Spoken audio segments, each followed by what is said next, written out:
legacy of NCI after 45 years, over 25,000 people's lives change. Think about that, 25,000 people that we've supported.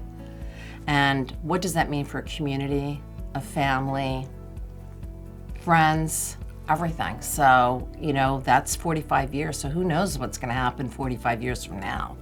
A lot of people don't want to look past your past and see who you are today.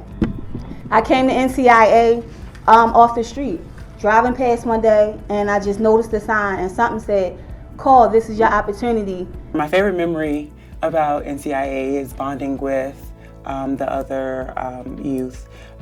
Even though we had challenges, you know, because we all had our own individual problems, but when we were good, we were good. I've been there for about 10 years. Very good, they very good with me. I'm looking at me, I'm like, all right, everything I did, I went through to get my license at 21. That's how I'm looking at stuff.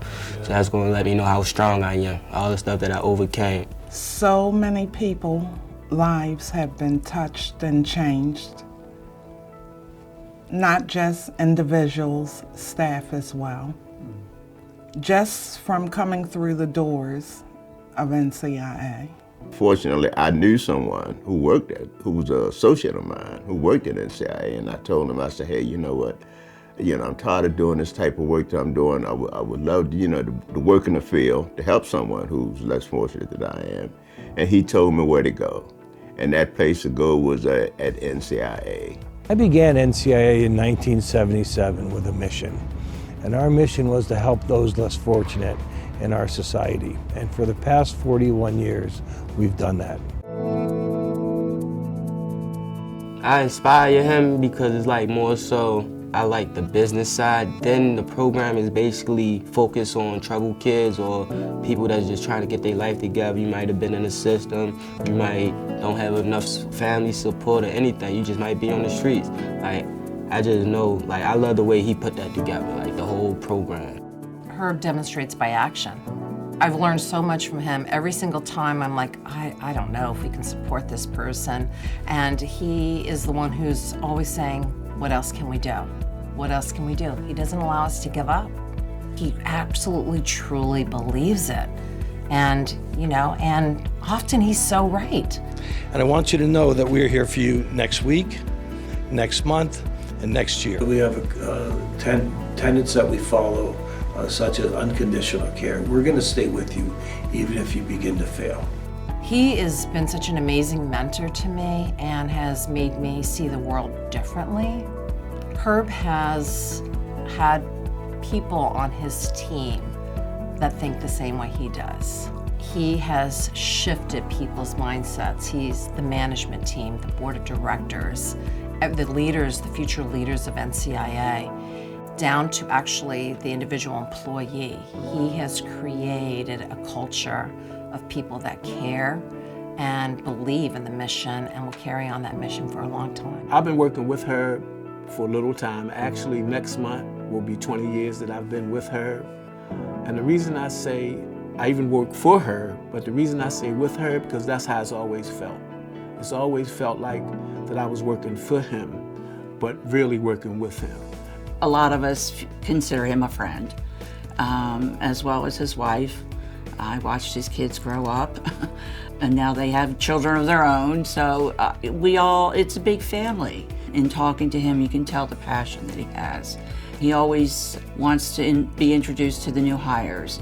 He always has about an hour or so that he talks to the new hires. I know that he always talks at all the graduations, and sometimes there's tears in his eyes when he's doing this because he feels so compassionate about this. I see her as just a caring person. You can see, I think he's an emotional person. You can see that, he speaks and he tears up and he shed real tears. I can't count the times I've been in his office with my own children. He's been a blessing to me. So my commitment to NCIA stems way beyond what we do with the individuals, way beyond what we do in the community. He's made a difference in my life personally. he showed the compassion and the dedication, you know, all of his life, and he gave that to us. And our motto here at NCAA, you see it on the shirts around you, it's changing lives, okay? We want to help you change your life, and we hope to do it for a long time. So Godspeed and best of luck, and go get them. Thank you. We're now ashamedly a country that rivals the Soviet Union in the amount of prisoners incarcerated.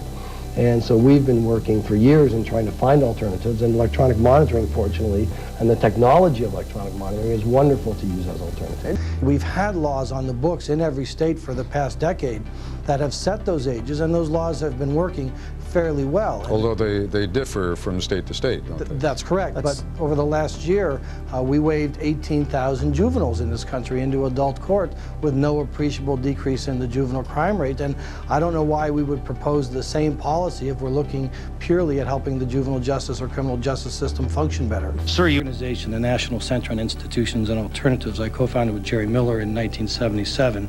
And we've worked for 20 years at both a program level and a policy level to try to create effective and rational alternative sentences.